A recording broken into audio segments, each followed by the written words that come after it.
Welcome to the Political Checkmate, and Merry Christmas Eve, everyone, and Happy Holidays.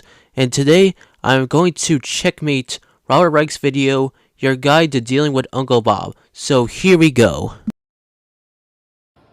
Happy holidays, Uncle Bob. What's good about them? I'm paying too much in taxes to support poor people who are sitting on their duffs. Good old Uncle Bob, sweet man, wrong. Here are some suggestions to help answer the favorite arguments of the Uncle Bob in your holiday gathering.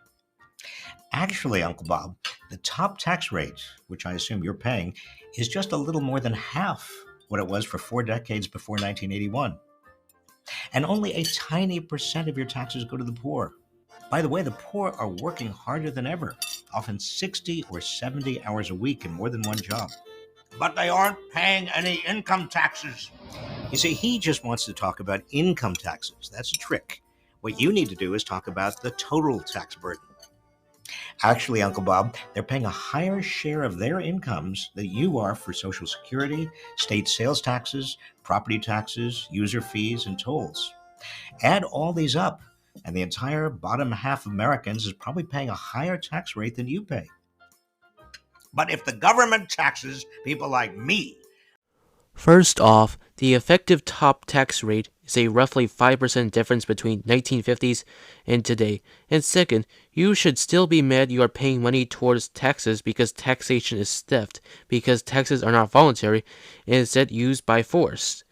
I can still be mad about the welfare state because it incentivizes people to be poor, because a study from the National Bureau of Economic Research found that welfare and taxes discourage people from working more in fear they would lose the benefits they receive from the government, costing more than the money they earned, which is why I find mutual aid societies to be a better replacement than government aid, because it seems to be more effective and moral, according to David D. Beadle's book. Anyway, citation needed about the working poor's hours. While for total tax burden, economist Jason Furman finds that the tax system gives the rich a higher tax burden even after including all the taxes. The economy suffers because we're the job creators. Every holiday I hear about this job creator stuff. Even Uncle Bob, if he thinks about it, brilliant businessman I'm sure he is, knows that he only hires people when he has customers. Actually, Uncle Bob, the real job creators are the vast middle class and the poor, whose spending motivates companies to add jobs. Without customers, there'd be no jobs. That's the real economic problem. The wages of most people haven't gone anywhere for 35 years if you adjust for inflation. Most of the economy's gains have gone to the top 1%. The problem is labor unions. If they criticize unions, tie the decline of unions to what's happened to middle-class incomes. Actually, Uncle Bob, unions built the great American middle class of the 1950s and 60s, giving workers bargaining power to get a fair share of the economy's gains. But because union membership has plummeted from a third of all private sector workers then to fewer than 7% now, the median wage has been stagnant and the middle class has been shrinking. So, I suppose you want to raise the minimum wage, too. Be ready for this one. That'll mean fewer jobs, because with a higher minimum wage, employers will substitute machines or send the jobs abroad rather than pay people more. Actually, Uncle Bob, research shows a higher minimum wage creates more jobs because people spend most of their paychecks in the local economy, thereby fueling job growth. And it's also good for employers because it leads to more loyal and reliable employees and less turnover. There is a Forbes article that debunks this, but to sum up the argument against the claim that business owners do not create jobs simply ignores the value of investment and also forgets that production is needed before consumption can happen. While for the wage stagnation claim, it has been debunked before, I recommend you to read this Cato article debunking that argument.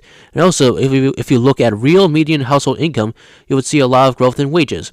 While for the middle class growth in the 50s and 60s, there was a lot less regulations than today. A study from the Journal of Economic Growth found that if we stuck towards the 1950s style of regulation, households would have made over $200,000 in household income today.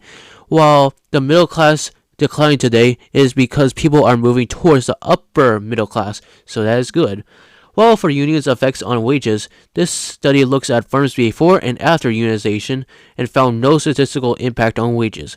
On the minimum wage argument, citation is heavily needed because this study from the Science Direct found that increasing the minimum wage increases automation, while this study found from the Journal of Human Resources found that it reduces job growth, while for business, this study from the National Bureau of Economic Research found that it destroys small businesses. I gotta say, if increasing the minimum wage helps business owners, why don't they do it themselves? And also, why not increase the minimum wage to $30?